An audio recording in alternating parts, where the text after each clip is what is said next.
On the way back from Lewis's funeral, my mom told me to start packing.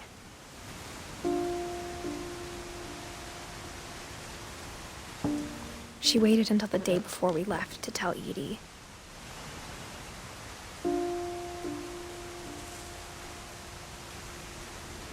I'm not sure if she wanted to make it easier or harder.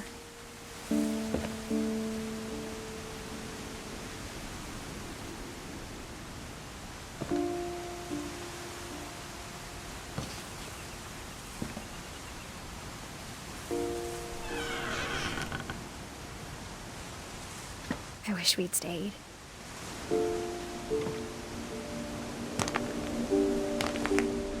But I understand why we left.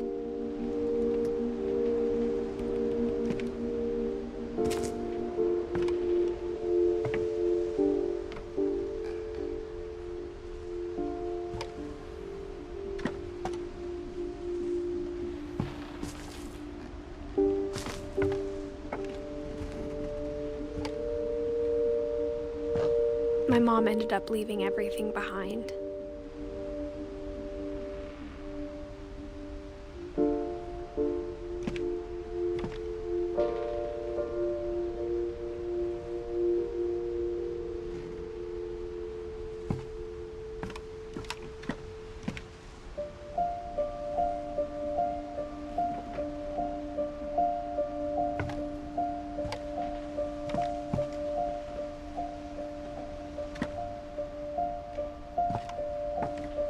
What happened that night had been coming for a long time.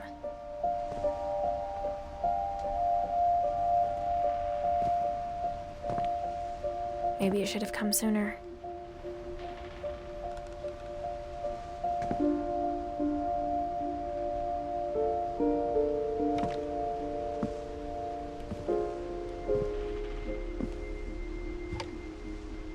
But it had to end one way or another. All that's left now is to tell you about that last night.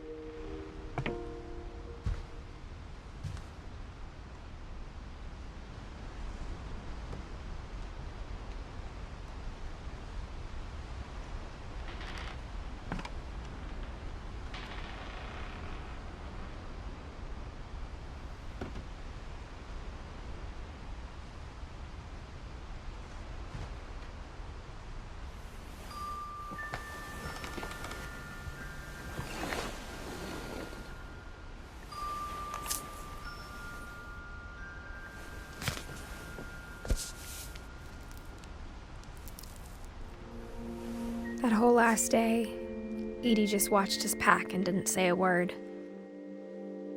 Until supper, when she raised her glass and said, "To our final night together, and all our final nights apart." Grandma, you know what I said about alcohol. Some of your medications are very Edith, specific. I left a present for you in the hallway. Why don't you go open it? The grown-ups have to argue now. I'm sorry, you're right. We're all leaving tomorrow. Let's just enjoy our last... I'm not leaving. Edith, you're excused.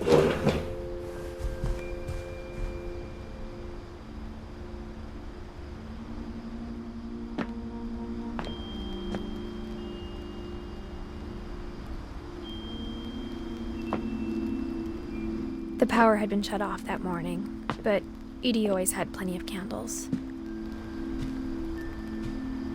When my mom sealed the library, I don't think she knew about the other entrance.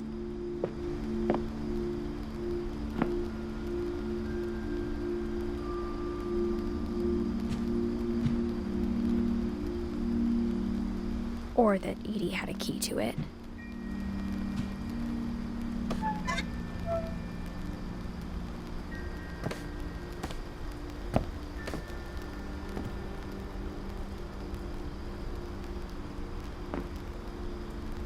That thing you're afraid of isn't going to end when you leave the house. Edith has a right to know these stories. My children are dead because of your stories. I think it's best if Edith and I leave tonight.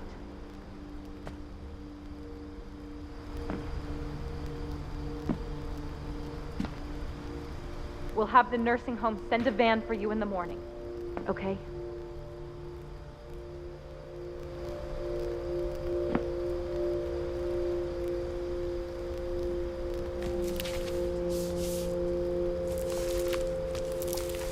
Dear Edith, there's so many stories I wish I could tell you, but there's only time for one. This is about what happened on the night you were born. That night, the tide went way, way out.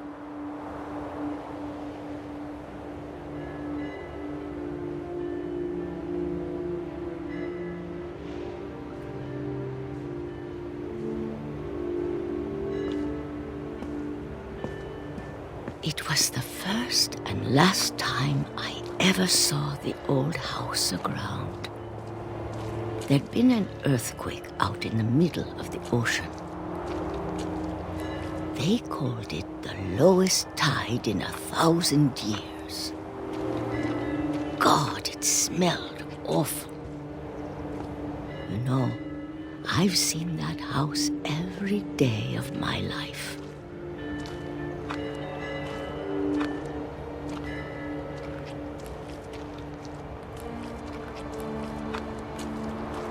I never thought I'd go back to it. When the fog rolled in, I lost my way.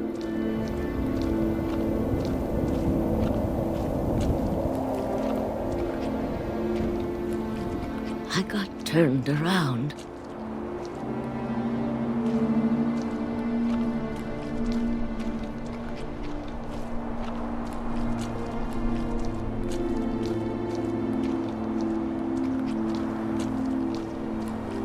For a while, I wondered. I started seeing things.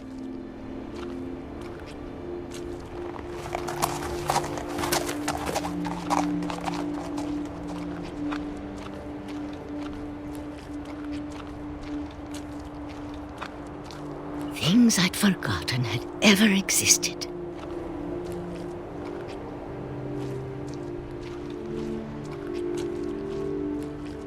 But when I saw them, they felt like old friends. That night, a lot of things came back to me. Or maybe I came back to them.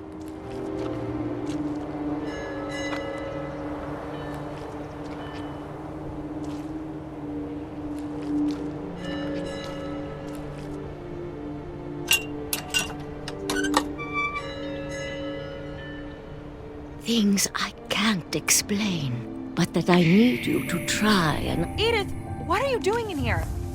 It's mine. Edith! Mom, you're gonna rip it! Let go! I kicked and screamed, but Mom dragged me to the car. I never saw Great-Grandma Edie again.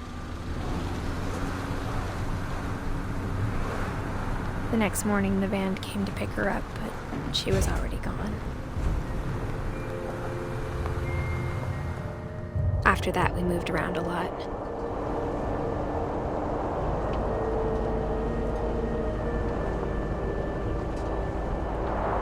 We both tried to make the best of it.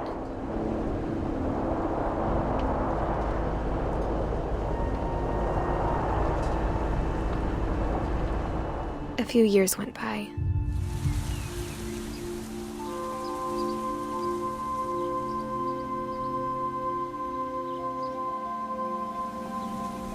My mom didn't like to talk about it.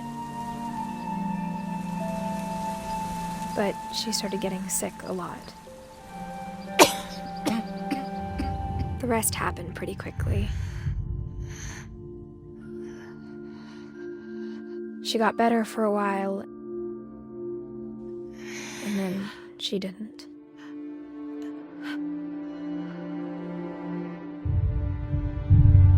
And then I was alone.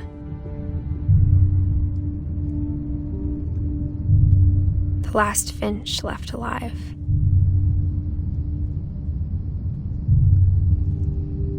Until I found out about you. I'm still not sure what to tell you about all this.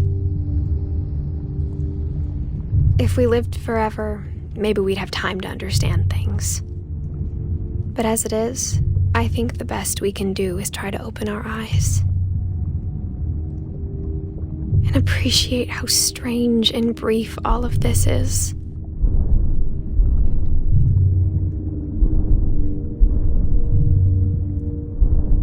This journal was supposed to be for you.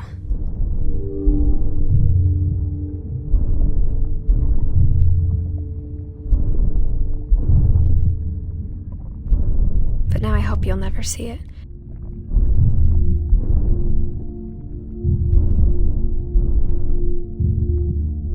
I just want to meet you. And tell you all these stories myself.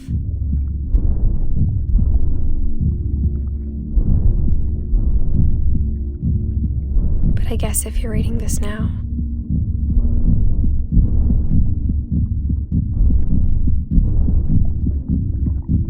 things didn't work out that way.